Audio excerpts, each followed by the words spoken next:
Hello everyone. আমাদের রাজ্যের প্রথম আবিষ্কৃত তেলের খনি উত্তর চব্বিশ পরগনার অশোকনগরে যে তেলের খনি ক্রুড অয়েলের রিজার্ভ আবিষ্কার করা হয়েছে, সেখান থেকে oil and natural gas corporation, যেটা ইন্ডিয়ার একটা পাবলিক সেক্টর কোম্পানি, তারা খুব তাড়াতাড়ি তেল উত্তোলনের কাজ শুরু করতে চলেছে। তো এই যে নিউজটা, এটা আমাদের রাজ্যের ইকোনমির জন্য, রাজ্যের ইন্ডাস্ট্রির জন্য, সারা দেশের ইকোনমির জন্য ভীষণ ভীষণ ইম্পর্টেন্ট। আর তার সাথে সাথে রাজ্যে এখন যে একটা পলিটিক্যাল পালাবদল হয়েছে, সেই দিক দিয়েও কিন্তু এই নিউজটাকে ইম্পর্টেন্ট নিউজ হিসেবে দেখা হচ্ছে। কারণ কি? প্রথম, এই যে তেলের খনি আবিষ্কার হয়েছে ওয়েস্ট বেঙ্গলে, প্রথমেই বললাম এটা আমাদের রাজ্যের জন্য ভীষণ সিগনিফিকেন্ট, কারণ রাজ্যের প্রথম তেলের খনি 2018 সালে ওএনজিসি এটা ফার্স্ট এক্সপ্লোর করে।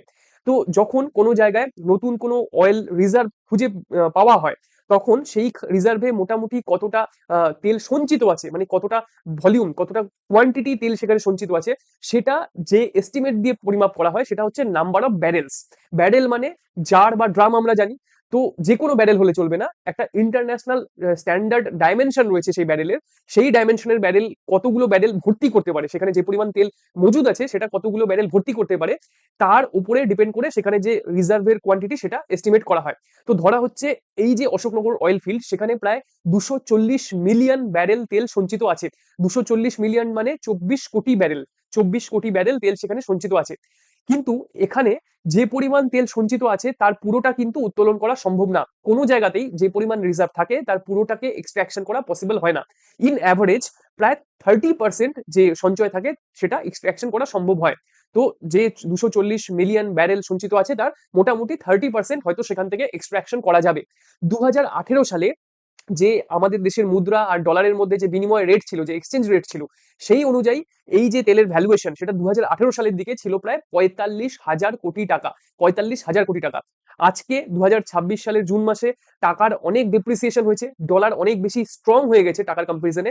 তো আজকের দিনের হিসাবে যদি আমরা দেখি, তাহলে মোটামুটি 66,000 কোটি টাকার তেল সেখান থেকে এক্সট্রাকশন করা সম্ভব, 66,000 crores এর মতো। তো এই যে তেল উত্তোলন করবে, সেই কাজটা কে করছে? করছে oil and natural gas corporation, যেটা ভারত সরকারের একটা public sector organisation, PSU company. ONGC মানে কার্যত একটা রেন্ট বা একটা লিজ নিচ্ছে এই পুরো যে জায়গাটা যেখান থেকে তেল বেরোচ্ছে, সেই জায়গাটা স্টেট গভর্নমেন্টের কাছ থেকে, মানে ওয়েস্ট বেঙ্গল গভর্নমেন্টের কাছ থেকে লিজ নিচ্ছে। তো West Bengal government is the owner, আর ওএনজিসি তারা লিজ নিয়ে সেখান থেকে তেল উত্তোলন করে সেই তেলটা বিক্রি করবে। তো এখানে যে রেভিনিউ জেনারেট হবে, সেই রেভিনিউটা তার ওএনজিসি আর ওয়েস্ট বেঙ্গল গভর্নমেন্টের মধ্যে ডিভাইড হয়ে যাবে।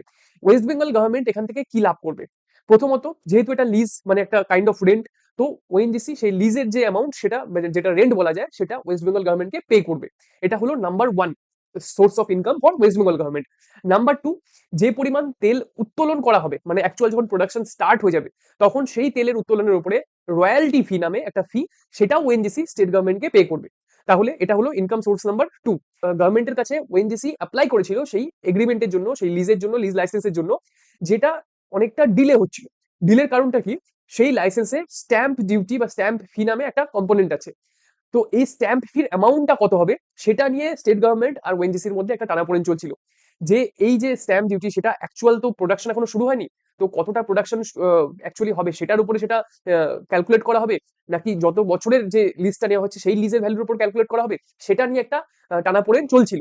তো যেটা পেট্রোলিয়াম আর ন্যাচারাল গ্যাসের যেটা অ্যাক্ট আছে, সেই অ্যাক্টটাকে কিছুদিন আগে অ্যামেন্ডমেন্ট করা হয়।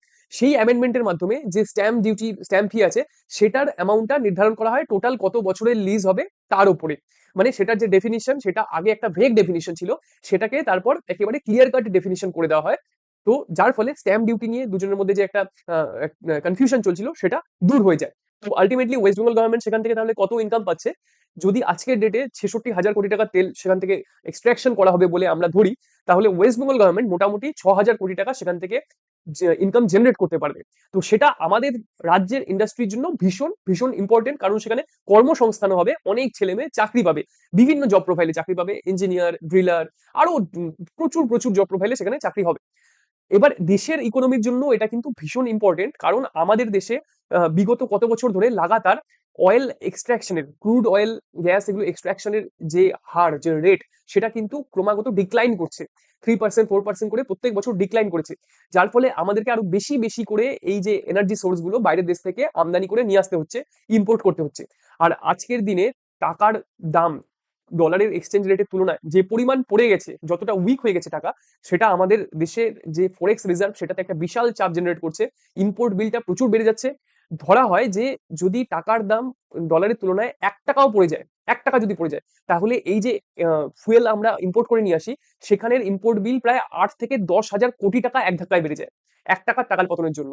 তো বুঝতেই পারা যাচ্ছে যে এই যে অয়েল রিজার্ভটা আবিষ্কার করা হলো, এটা খুব তাড়াতাড়ি ড্রিলিং এর কাজ শুরু করা, এটার প্রোডাকশনের কাজ শুরু করা দেশের জন্য, রাজ্যের জন্য কতটা ইম্পর্টেন্ট। তো আশা করি সবার এই ভিডিওটা খুব ইনফরমেটিভ মনে হলো। ভিডিওটা অবশ্যই লাইক করুন, চ্যানেলটা সাবস্ক্রাইব করুন, শেয়ার করুন। এরকম ইনফরমেটিভ ভিডিও নিয়ে দেখা হবে খুব তাড়াতাড়ি।